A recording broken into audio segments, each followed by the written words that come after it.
오늘 저희가 함께 보실 하나님 말씀은 출애굽기 27장 9절에서 19절, 출애굽기 27장 9절에서 19절입니다. 제가 봉독해 올리겠습니다. 너는 성막의 뜰을 만들지니 남쪽을 향하여 뜰 남쪽에 너비가 100규빗의 세마포 휘장을 쳐서 그 한쪽을 당하게 할지니 그 기둥이 수물이며 그 받침 수물은 노수로 하고 그 기둥의 갈고리와 가름대는 은으로 할지며 그 북쪽에도 너비가 100규빗의 포장을 치되 그 기둥이 수물이며 그 기둥의 받침 수물은 노수로 하고 그 기둥의 갈고리와 기름대는 은으로 할지며 뜰의 옆 곧 서쪽에 너비 50규빗의 포장을 치되 그 기둥이 열이요 받침이 열이며 동쪽을 향하여 뜰 동쪽의 너비도 50규빗이 될지며 문 이쪽을 위하여 포장이 15규빗이며 그 기둥이 셋이요 받침이 셋이요 문 저쪽을 위하여도 포장이 15규빗이며 그 기둥이 셋이요 받침이 셋이며 뜰 문을 위하여는 청색, 자색, 홍색 실과 가늘게 꼰 배실로 수노와 짠 20규빗의 휘장이 있게 할지니 그 기둥이 넷이요 받침이 넷이며 뜰 주위 모든 기둥의 가름대와 갈고리는 은이요 그 받침은 노시며 뜰의 길이는 100규빗이요 너비는 50규빗이요 세마포 휘장의 높이는 5규빗이요 그 받침은 노시며 성막에서 쓰는 모든 기구와 그 말뚝과 뜰의 포장 말뚝은 다 노수로 할지니라. 자, 오늘은 성막의 뜰에 대해서 살펴보겠습니다. 여기 민속촌이나 제주도 성읍 민속마을에 가보면 집집마다 나지막한 돌담이나 흙담으로 혹은 쌀이나무로 울타리를 두른 곳을 볼 수가 있습니다. 그런가 하면 중요한 도시를 지키기 위해서는 높은 산성을 쌓아서 놓은 것을 볼 수가 있습니다. 크든지 작든지 이러한 울타리는 결국은 그 안과 밖을 구별하고 또 밖으로부터 공격을 보호하는 차원에서 만들어졌습니다. 우리 주님께서 성막을 짓게 하시면서 울타리를 두르게 하셨습니다. 오늘 본문에 보니까 길이가 50m 정도, 폭이 약 25m, 직사각형 울타리였고 울타리에는 남과 북으로 각 20개, 동서로는 10개의 기둥을 세우도록 하셨습니다.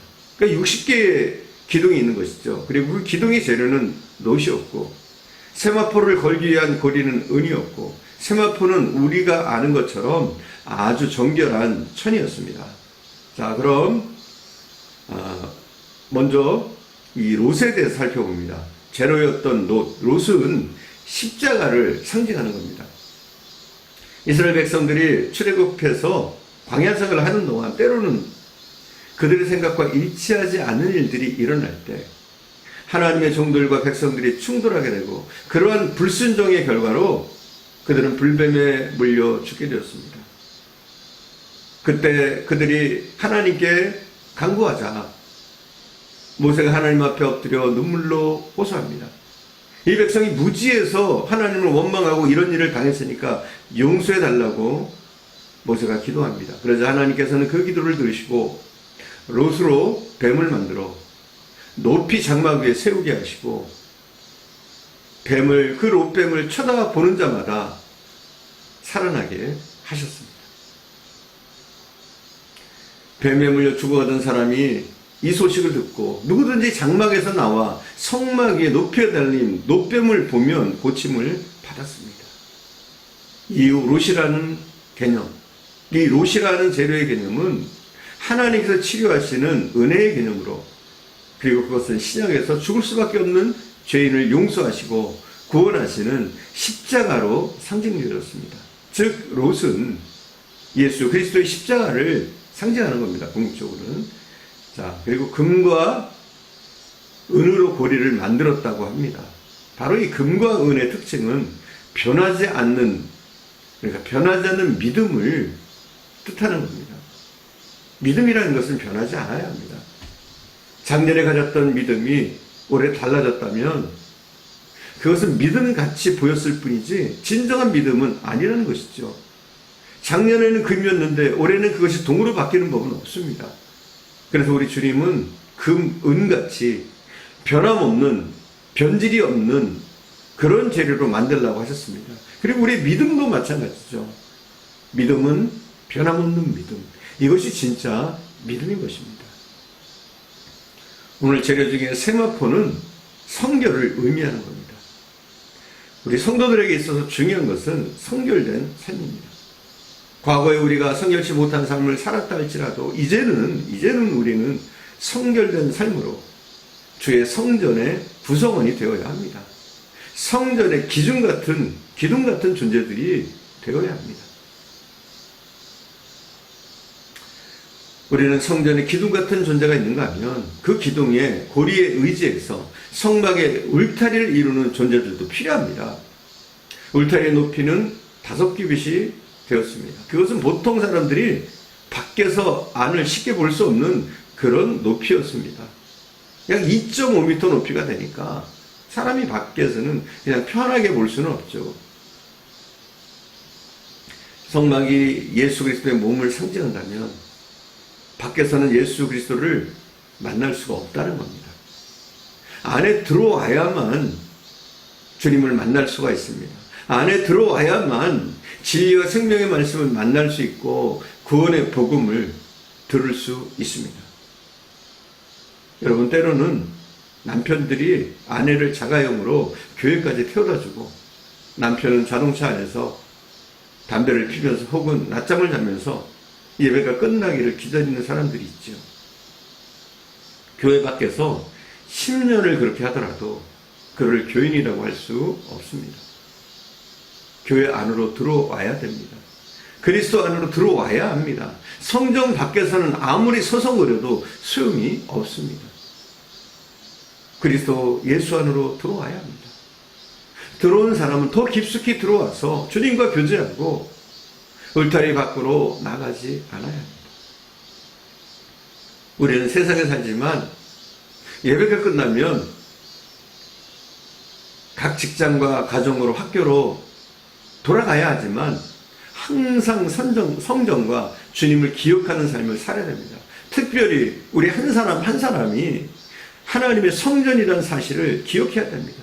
어느 곳에 있든지 우리의 육체를 성전 삼고 우리와 함께 하시는 주님과 동행해야 합니다. 이제 울타리가 주는 의미를 한번 생각해 봅시다. 울타리가 주는 첫 번째 의미는 하나님의 보호하심입니다. 안은 보호받을 수 있지만 밖은 보호받을 수가 없습니다. 전쟁이 일어나면 그때 당시에는 성전을 걸어 잠깁니다.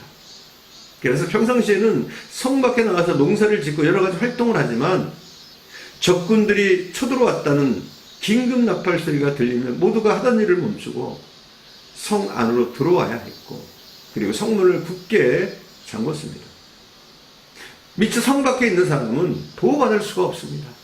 울타리 안에 들어와야 보호받습니다. 즉 울타리 안에 들어온다고 하는 것은 주님의 보호 속에 있다는 것을 의미합니다.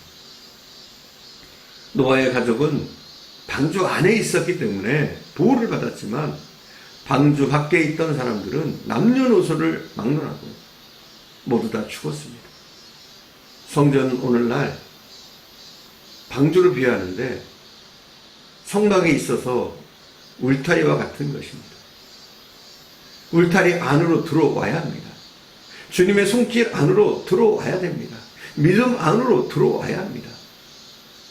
시편 91편을 보면 내가 내게 말하기를 화가 내게 미치지 못하며 내 재앙이 장막에 미치지 못하게 하리라. 이렇게 약속하셨습니다. 주님의 보호를 받는 가정, 주님의 보호를 받는 성도는 그래서 당당합니다. 또 울타리의 두 번째 의미는 소유입니다.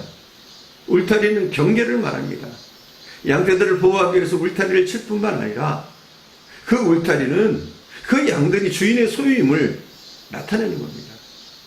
주인의 것과 주인의 것이 아닌 것의 경계가 울타리라고 하는 것입니다. 사랑하는 여러분, 주님의 것과 주님의 것이 아닌 것의 경계가 무엇입니까? 이사야서 43장 1절에서 3절에 보면 너는 두려워하지 말라. 내가 너를 구속하였고 내가 너를 지명하여 불렀나니 너는 내 것이라. 울타리 안에 있어야 주님의 것입니다. 주님의 양떼가 되는 것입니다. 울다리를 넘어가면, 예수를 떠나면 우리의 안전함은 보장받을 수가 없습니다. 우리 주님이 우리를 보호하실 수가 없습니다. 늘 주님 안으로, 믿음 안으로, 교회 안으로 들어오시는 저와 여러분 되어줄 수 있기를 간절히 축원드립니다. 기도하겠습니다.